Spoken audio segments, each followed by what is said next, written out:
ครับ Good evening and welcome to Thai PBS English News Service. I'm Supachorn Glin Suwan. Starting off this evening with the grand rehearsal of the Royal Barge Procession, which is part of the Royal Katin ceremony, which was carried out earlier today to the enjoyment of thousands of spectators. The actual event is scheduled for November the 9th.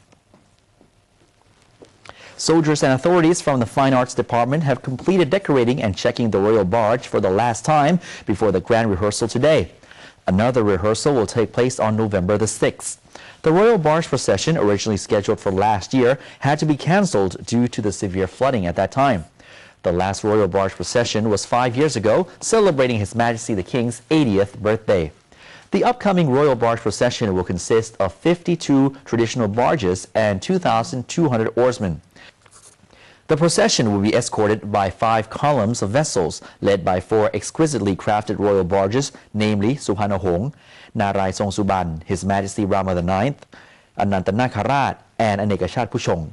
Meanwhile, the boat songs to be chanted during the procession have just been written and are in 3 parts. The first hymn in praise of His Majesty the King, second, the description of the barges in the procession, and third, verses praising the city.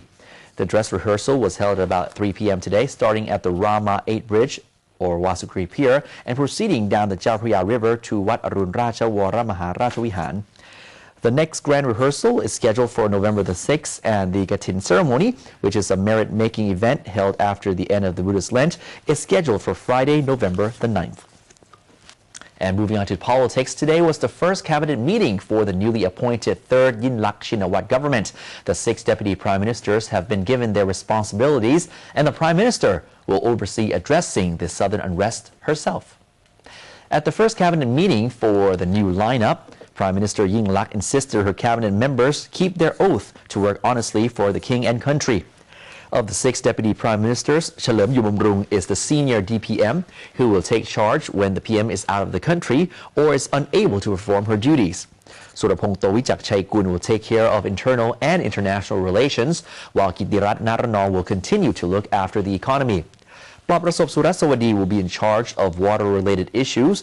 Pongthep Kanchana will focus on education development, and Chumpon Silapa Asha will look after tourism and sports. As for security, especially in the Deep South, the PM says she will personally take care of this matter with the help of Deputy Prime Minister Chalerm Yubamrung and former Deputy PM General Yuttasak Sasiprapha, who is now her advisor for national security. Pokin Palakun, former Interior Minister back in the days of Thaksin Shinawat, is back as legal advisor to the PM. Pongsak Ratapong Paisan, the new energy minister, has been ordered to come up with a fair price for retail energy as quickly as possible. Meanwhile, 49 high-ranking government officials thought to be close to the newly appointed ministers were transferred to more senior posts within the ministries as well. A number of red shirt leaders were given positions within the government. The Prime Minister has ordered the ministries of Energy, Transport, Industry and Foreign Affairs to prepare negotiating plans for upcoming talks with Myanmar to be held on November the 7th regarding the Dawai Deep Sea Port Co-Development Project. Something the Yingluck government will have to keep an eye on is the upcoming U.S. presidential election, because the result is bound to have an effect on the world's economies. Dr. Rungtip Chodapalai talked to Associate Professor Titinan Pongsudhirat, Director of the Institute of Security and International Studies at Chulalongkorn University, about how Thailand is likely to be affected if President Obama wins a second term or if Mitt Romney becomes president. Here's more. If Romney wins, we will see a qualitative change, not a dramatic, complete change from black to white. It's a matter of degree. I think that Romney would be much more conservative on some issues, and there will be some continuity, some change. On foreign affairs, foreign relations, where it relates to Thailand, I think that there will be some qualitative changes. Romney is likely to be more critical of China, not as much as he says, but still critical, especially on intellectual property. That also will have implications for Thailand, because we have had a number of contentious issues on trade and investment with the U.S. So a Romney administration would be much tougher. I think a little bit more aggressive, a little bit more unilateral on foreign affairs, paying a little bit less attention to the region of East Asia as a region. Remember that Obama, if he were to win, he would provide a lot more continuity. The Obama administration has been very multilateral. They have emphasized rules making. They have not been as bilateral. So they've treated the region, ASEAN, Southeast Asia, and East Asia, as a region. The Obama administration signed on to the TAC of ASEAN, the Treaty of Amity and Cooperation, appointed an ASEAN ambassador, joined the East Asia Summit, and so on. So we would see more continuity. It's a very nuanced and subtle foreign policy posture and direction from Obama. Romney administration, I think East Asia would have to brace itself for some tougher measures on foreign policy. They would be more focused on the Middle East, less focused on Asia. And remember, Obama has proclaimed himself to be a Pacific president and rebalanced his forces, the U.S. military presence towards Asia.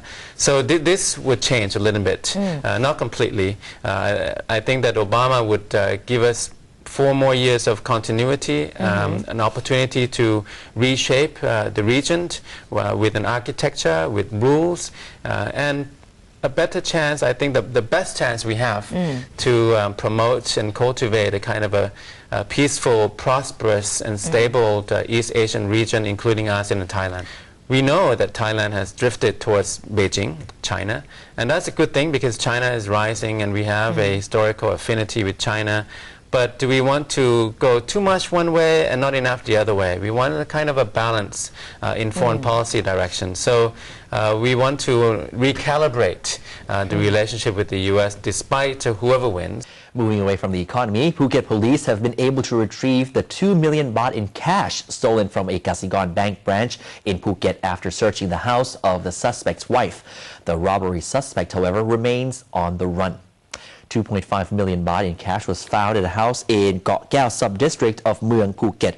The house belongs to the wife of Anudit Kaew Mukta, who allegedly stole 2.7 million baht from a Kasikorn bank branch in Phuket 2 days ago. The wife of the suspect claims she had no idea about the robbery and did not know the money was hidden in the house. The missing 200,000 baht is thought to be in the possession of Anudit, who remains at large.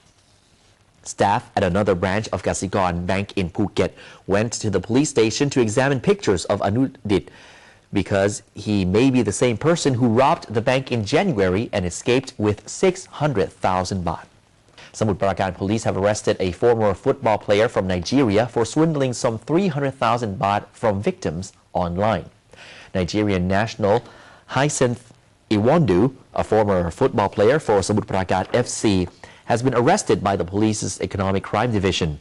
Following an investigation, police revealed that Iwondu created a fake Facebook ID, masquerading as a British man looking for Thais to send IT devices to. Other members of this scam gang would then call the victims, claiming to be airport officials, and ask them to transfer cash via ATM to him prior delivery of the non-existent goods. The accumulated value of the scam is estimated to be at least 300,000 baht. Police are now hunting for other members of this gang, while Iwundu has been charged with electronic ID fraud. Police have charged Dr. Supat Lahawatana's sons with conspiracy in the premeditated murders of Burmese workers after a witness claimed they were present at the murder scene. However, the doctor's third wife insists she had no involvement whatsoever. After Police Colonel Supat Lahawatana, a former police general hospital doctor, was arrested for the alleged murder of Burmese workers working in his orchard, he was also fallen under suspicion for the disappearance of a married couple, Samad Numchui and Orasa Kertsap, from the orchard in Thai Yang district 3 years ago. Yesterday, the investigation team further questioned Supat's third wife, Wilsa Chantrabanchon.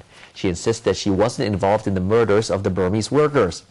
Meanwhile, Pichai Pokpong, chief of the Tha Mai Rua police station, said that even if Wisa did not give any useful information to the police, they have other evidence which implicates Police Colonel Supat in the murder cases.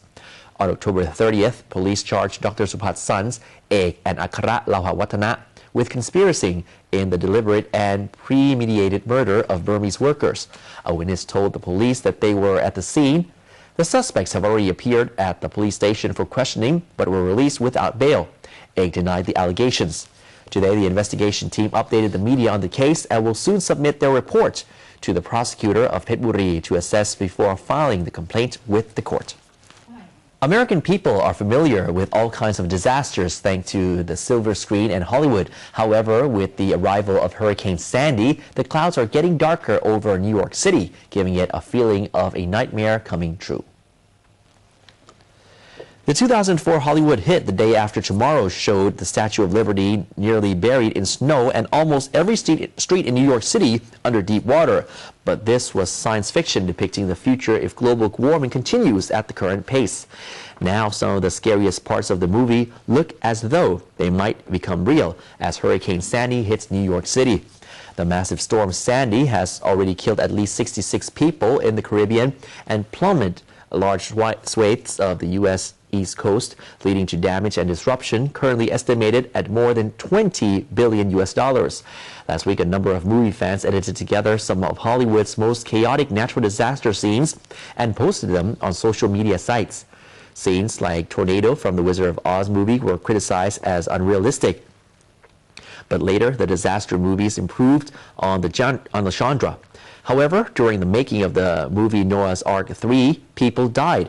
One man lost a leg and a number were injured at a scene where several hundreds of extras were caught in the Great Flood.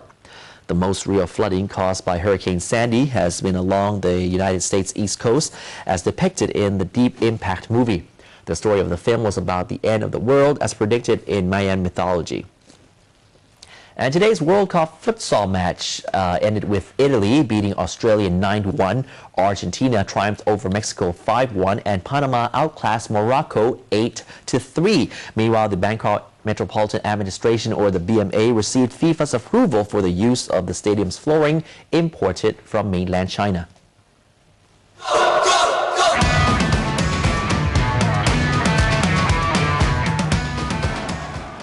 Thailand opened their Futsal World Cup campaign in a highly impressive fashion with a 3-1 victory over Costa Rica to set an early pace in Group A.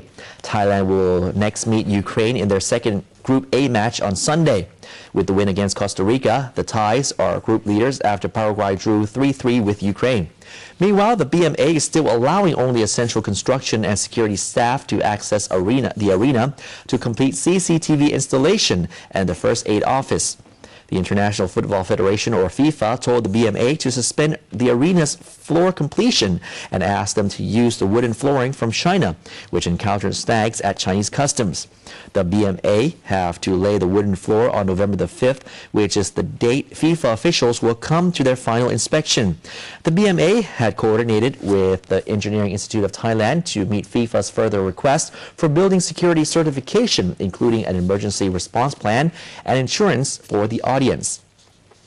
Now, matches over the weekend. This Saturday, Egypt will go against Serbia. The Czech Republic will meet Kuwait, Guatemala will meet Colombia, and Russia will face the Solomon Islands. On Sunday, Paraguay will go head-to-head against Costa Rica, Portugal will meet Japan, Brazil will face Libya, and Thailand will challenge the Ukraine. And that's all the time we have for tonight's edition of Thai PBS English News Service. I'm Subhajon Klin Suwan, wishing you a very pleasant weekend. Good night. Sawadee krap.